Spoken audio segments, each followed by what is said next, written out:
I started working in a restaurant as a busboy when I was 13. This was in the 1980s, and the restaurant still had a cigarette machine and a Miss Pac-Man video game.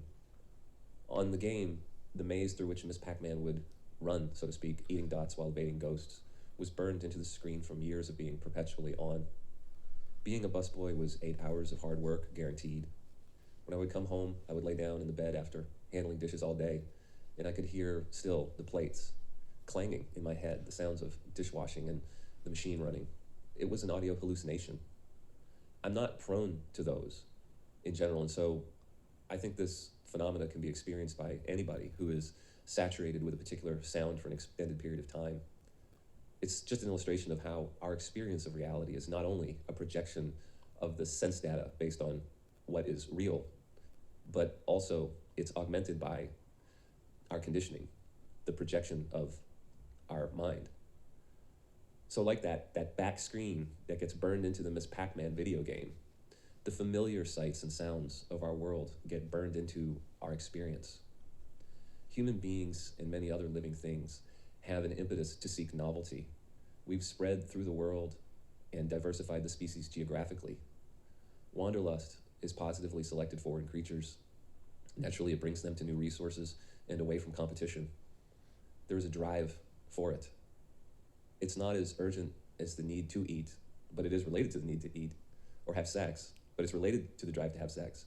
But if you do not bring novelty into your awareness, it will cause a suffering and likely dysregulation of some kind. In the extreme would be what comes from solitary confinement, and that will eventually break a person. It's like the video game board gets so burned into awareness from a lack of change that the percentage of what's imaginary, like the lingering sounds of dishes clanging after a double shift, takes over the entire experience of reality, plunging awareness into delusion. We don't have to be in solitary confinement to experience a lesser gradation of this. It's just our routinary lives. Simon and Garfunkel wrote a song called Patterns, and it rings true. Two of the stanzas read, "From the moment of my birth to the instant of my death, there are patterns I must follow, just as I must breathe each breath. Like a rat in a maze, the path before me lies, and the pattern never alters until the rat dies." For most of human history, which we presume goes back tens of thousands of years, we've been hunter-gatherers, and our lives depended on moving from place to place. It was positively selected for. But for the last 10,000 years, we've transitioned into a lifestyle of being settled, beginning with agriculture. In such, we are subject to a pattern that brings less novelty than the one that preceded it.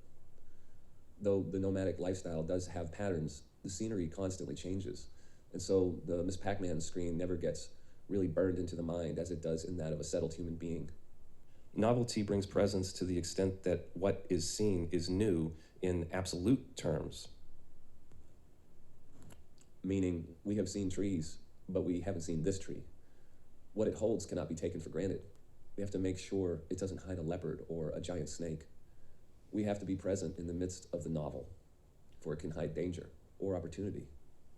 In that presence is the thing that we lose completely in solitary confinement and a routinary life.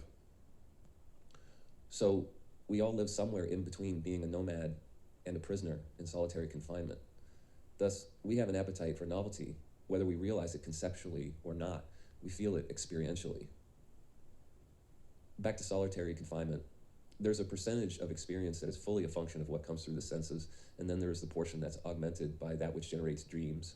And the respective proportions of these that appear in awareness depend on how much novelty is present.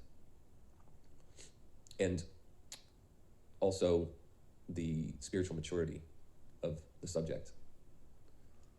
I heard of an experiment in sense deprivation, solitude and utter darkness, where after a certain time, the subject began hallucinating outright, like a sober DMT trip of sorts. In addition to novelty, engagement in tasks such as work brings presence. So the farmer can settle down and not feel confined because of the work that brings attention into focus. And then when there's no work, when there's an off season, then there can be a change that is also novelty, or that's novel. The work is routinary and the background doesn't change often, maybe never, depending on the time and place. There were semi-nomadic farmers and fully settled farmers, like Slash and Burn, who would move from place to place. So work can be a partial mitigant to a lack of novelty in terms of keeping awareness more aligned with reality and less subject to the restless projections of the mind that come with a lack of it. The greater the percentage of attention given to the mind's augmentation of reality through hallucination or obsessive rumination, the less nourished we are by the truth of this moment. The fabricated content is like artificial light pollution that hides the stars. But in the spiritual sense, the stars that they hide are that which nourish us and make us feel fulfilled, and their absence creates a hunger of unknown origin in us. It's the truth that allows us to be nourished. My point in saying all this is that spiritual practice that develops concentration and equanimity gives the practitioner a greater ability to see the spiritual stars, so to speak, regardless of how much light pollution there is. The erratic behavior that we see among people today, to the extent that it is a bit new, like people have always been crazy, but people are observing a different flavor of crazy now, more intense. It's not only the product of abuse through technology that creates the internal voodoo doll of sacred identity and the egregores, but also the routinary nature of our lives contributes to this spiritual deprivation. So the more present we can be, the less novelty we will require. But at the same time, our ability to enjoy novelty is enhanced in the same way that a person who hasn't spoiled their appetite with sweets can enjoy a good meal, or the way a person who doesn't eat sugar can enjoy fruit. The night sky of our soul is in the present, and that which spins up our rumination on behalf of idols, be they real or imagined, is what hides it. People want peace in the macro, as in world peace, but not in the micro. But they can't admit it to themselves. People thrive on chaos, I guess is what I'm saying. Your conditioners are puppets who would say anything to keep their gravy train going. The result is what Dr. David R. Hawkins described as the people who like chocolate ice cream but have to kill the people who like vanilla ice cream. When you are sitting in the woods and being quiet and still, you will have occasion to see things that you otherwise wouldn't if you were sitting there gabbing away or rustling the leaves and the branches. Birds will come close and creatures will walk by that wouldn't. So there are things that will come around in the absence of physical noise and disturbance. And similarly, there are things that won't make themselves known so long as the noise of subject-object relating is going on between the ears.